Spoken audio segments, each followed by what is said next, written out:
She's a socialist, a social media sensation, and firebrand progressive lawmaker, but AOC's bid to become a movie star ending in a spectacular failure. Her new climate change documentary called To the End, bombing at theaters. The film making only $80 per theater and raking in less than $10,000 during its opening weekend. Maybe it's because it's so cringeworthy. Some of us have to actually live the future that you all are setting on fire. We're going to make historic investments, and we'll seize the opportunity. We got the candidate that was nominated to come to us. We're either going to go out in a blaze of glory, or we're going to win what we want.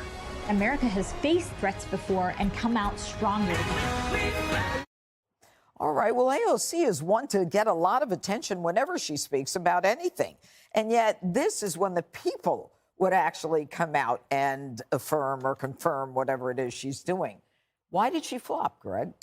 I mean, first of all, $80 per theater. I made $80 in a theater, and there wasn't even a movie playing. Wow. What do you mean? I don't know.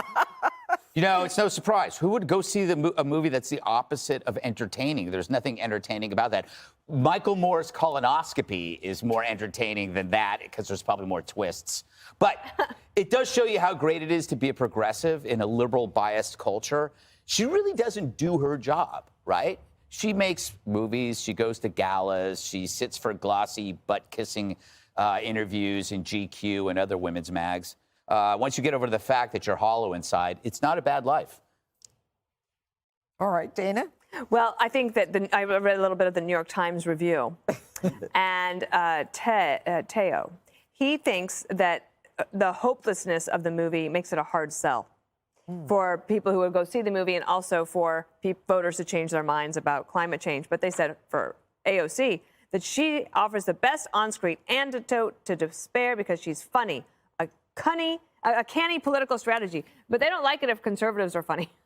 Yeah. Right? It's only That's helpful mean. if they're right. If a conservative is funny, that's mean. mean. You're right. mean. She's You're not being mean. But I'm fascinated they thought there was an true. audience for this outside of like Earth Justice or the Justice Democrats, because who really wanted to go and see this thing? And then tomorrow you'll have an article that we'll have to talk about, which is that kids all over America are having nightmares about climate change. Well, no wonder. Well, Jessica, what about the fact that the climate activists are very much, they're very much enthused about what they do, and, they do all kinds of things to get attention.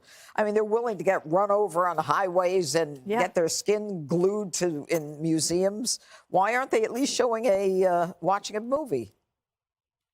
They're cheap. People don't go to the theater anymore. I don't want to actually, they do for like a Top Gun, or the Marvel movies are really successful, but in certainly the post-COVID era, everyone wants to watch everything at home, especially something that's like that. She had a Netflix documentary 3 years ago, 4 years ago, right after she won, with some other progressives, called Knock Down the House. And I think that was really highly viewed because people could just sit around and watch it. You want to turn it off because you want to grab dinner, come back, turn it back on.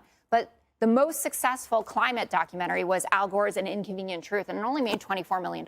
This is not the best like was a that big it was fun released one. on the coldest day of the year. I'll never forget it. Inconvenient It was Truth one of my was? favorite day as a press secretary. All right, Jesse, would you go to this movie? Would I go to it? No. Have I seen it? No. Will I talk about it? Yes. So, as a product in the marketplace, AOC, no one wants to buy that. Yeah. So, this is what politicians often get confused about. Just because you're popular in politics doesn't mean you're popular anywhere else. In fact, usually people that can't do anything anywhere else go into politics to succeed. And she found out that way, the hard way. What's fraudulent about this is because she's trying to sell herself as some hiker. Where did she grow up again? Westchester? Westchester. She represents Queens. There are and she trails wears in Westchester. plaid, and then she has little ski things with like a 60-pound backpack, like she does that. I have never seen, and she showcases her whole life on social media. You can never see her in private. Everything is on social media. I've never seen her hike before, but the one time she does a documentary about the environment, she's out there doing the Appalachian Trail. I'm not buying it. All right. Are you? No. Oh, we have more time? No, no one likes it.